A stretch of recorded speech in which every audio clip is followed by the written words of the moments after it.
আজকে রান্না করব সিমের বিচির আলু পাঙ্গাস কারি।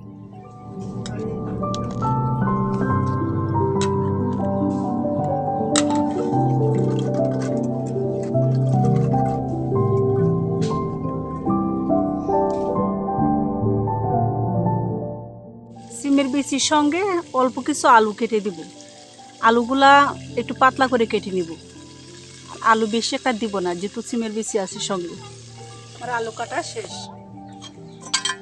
পেঁয়াজ, রসুন, শুকনা মরিচ, জিরা একসঙ্গে ব্লেন্ডার করে নিব।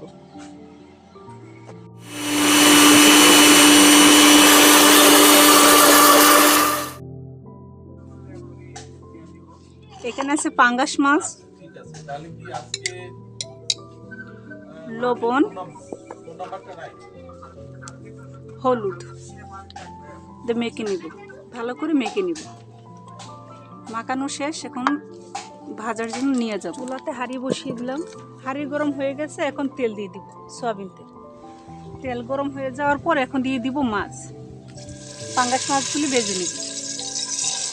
মাছগুলো আমি বেশি কড়া করে ভাজবো না, হালকা ভেজে নিব। এখানে আছে পাঙ্গাস মাছ ভাজা। মাছটা আমার একটু ভেঙে গেছে। আলু, সিমের বিচি, বাটা মশলা। বাটা মশলার মধ্যে আছে পেঁয়াজ, রসুন, শুকনা মরিচ, জিরা একসঙ্গে ব্লেন্ডার করে নিয়েছি।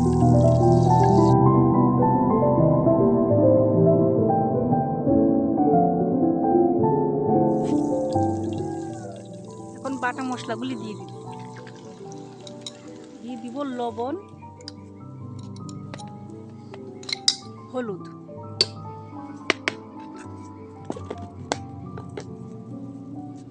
দিয়ে মশলাটা ভালো করে কষিয়ে নিব। অল্প আছে, আমার মশলা কষানো হয়ে গেছে। এখন দিয়ে দিব সিমের বিচি আর কেটে রাখা আলু দিয়ে আরো কিছুক্ষণ কষাবো।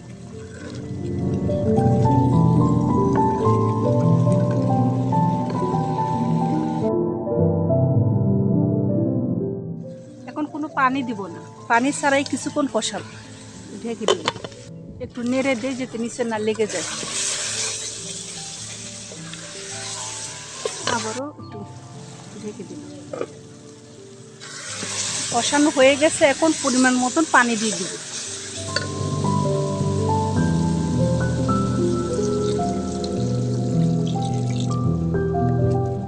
পানি বেশি একটা লাগবে না, এখন ঢেকে দিব। এখন মাছ দিয়ে দিব। তরকারিটা ফুটে উঠছে। যেহেতু আমার মাছটা একটু ভেঙে গেছে, এটা খুব সাবধানে দিতে হবে। এখন ঢেকে দেব।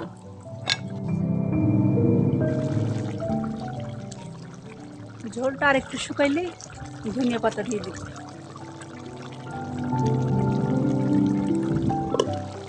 এখন দিয়ে দিব ধনিয়া পাতা, কুচি করে ধনিয়া পাতা দিয়ে দিব।